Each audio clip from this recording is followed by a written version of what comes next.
Sunt Hulk OGM. Astăzi voi prezenta un nou episod din canalul meu. Voi arăta echipele care le-aș prefera eu să le antrenez din Soccer Manager 2017.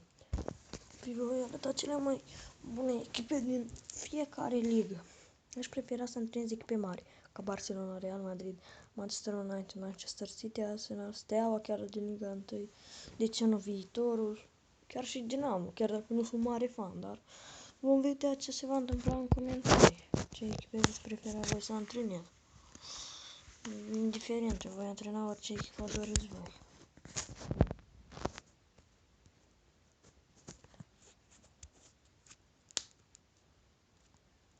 Mai puțin n-am mai intrat, cred că de vreo 2 luni pe joc. Așa că mă scuzați.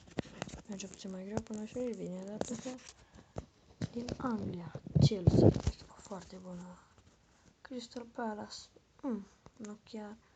Everton, de ce nu? O echipă bună. Putem să câștigăm și titlul cu dânsa. Leicester, foarte bună echipă. Liverpool, de ce nu?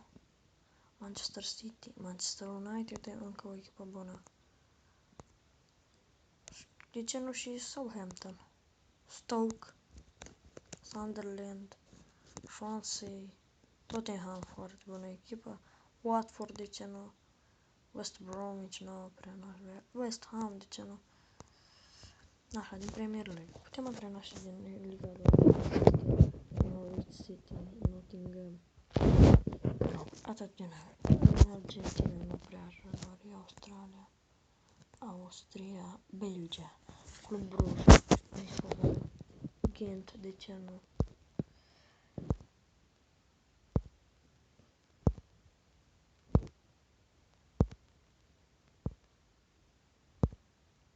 Și pe slăbuție, Anderlecht, adică bună, vreau să arăt Constanciu, Ștuciu și putem vedea ce rămâne la această echipă foarte mulți.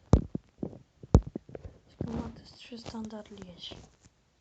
Din Brazilia, Atletico Mineiro, nu cred, aș prefera Croația, Dinamo Zagreb,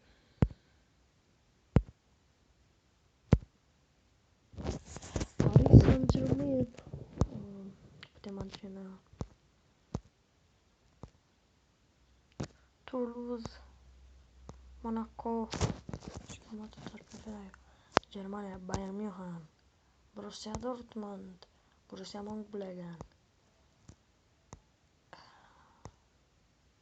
Bayer Leverkusen, FC Schalke, putem antrena Hamburg și celelalte echipe mai bune din Italia, Juventus,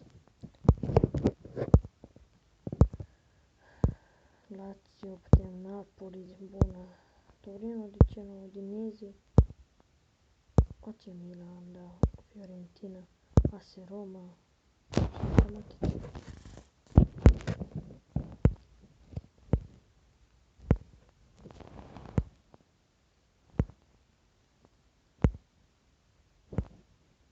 România, Steaua București, da, Viitorul, da, și Viitorul își prefera, Poli Timișoara, de ce nu, ASEA, Astra, CFR, Concordia Chiajna, CSMS Iași, Blaș CSMS Iași, Craiova, de ce nu, Dinamo, Botoșani, Voluntari, Gazmetan Mediaș, Panduri Târgu Jiu, Steaua București și mai și Rusia, CSKA Moscova, Celtic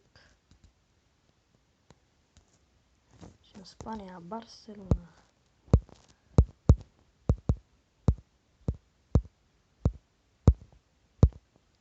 Real Madrid,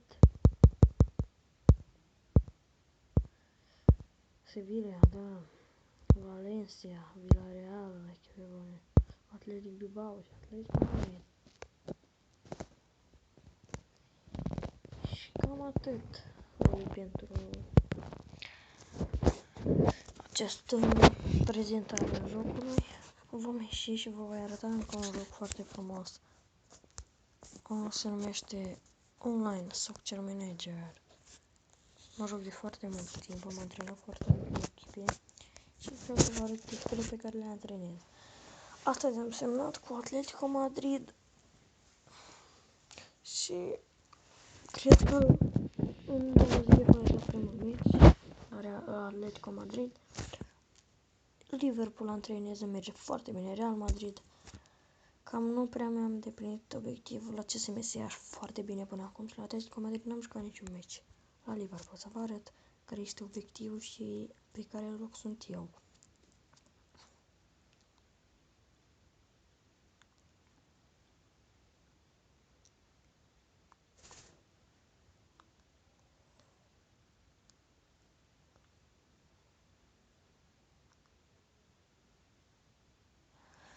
Suntem pe locul 3 cu 80 de puncte.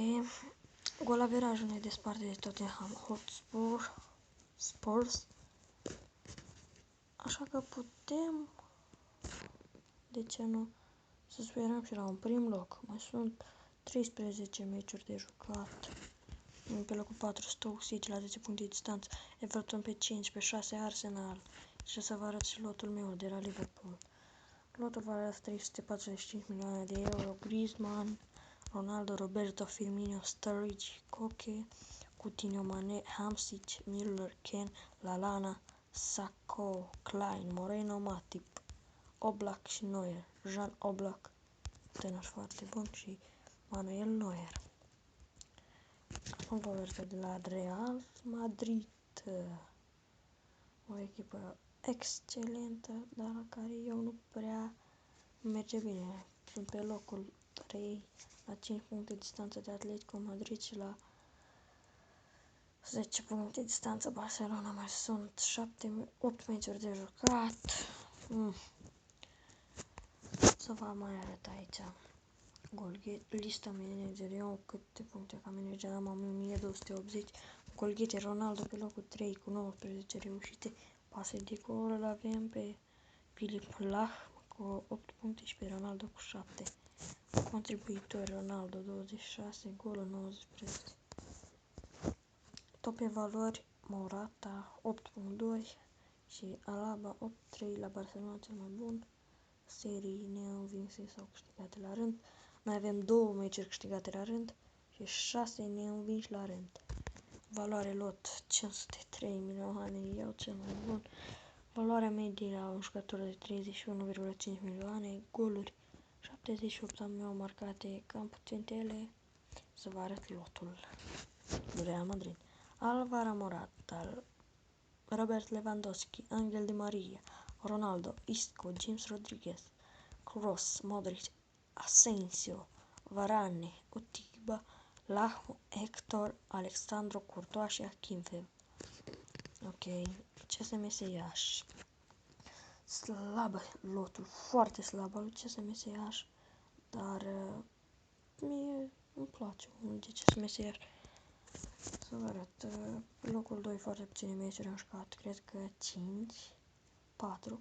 Sunt pe locul 2 la 10 puncte, la fel ca Dinamo, numai că golaverajul ne desparte. Lista managerilor sunt pe 3, golgheter nu prea avem, pase de gol Vasile Gheorghe.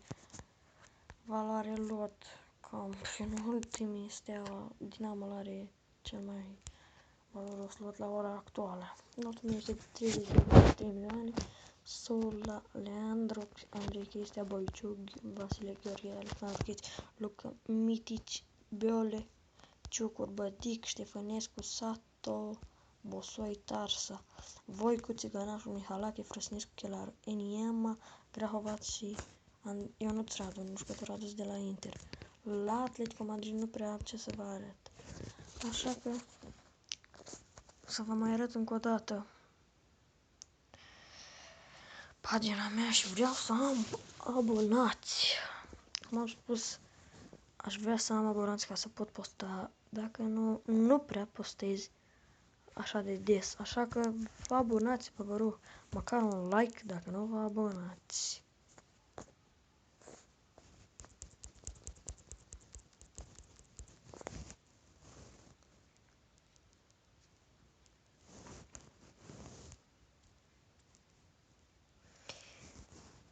Da. La pagina mea, uite, aceasta este. Alcămă. Acestea sunt. N-am niciun abonat. voi posta foarte multe jocuri, cum am spus. Și am de-abia un video postat la care Sunt nou pe canalul. La care am 7 vizionări, niciun like, niciun dislike. Da. Să vă arăt atât pentru astăzi. Aș vrea să vă abonați, măcar un like, subscribe, share. Tot ce vreți, abonați-vă la mine. Hulk OGM.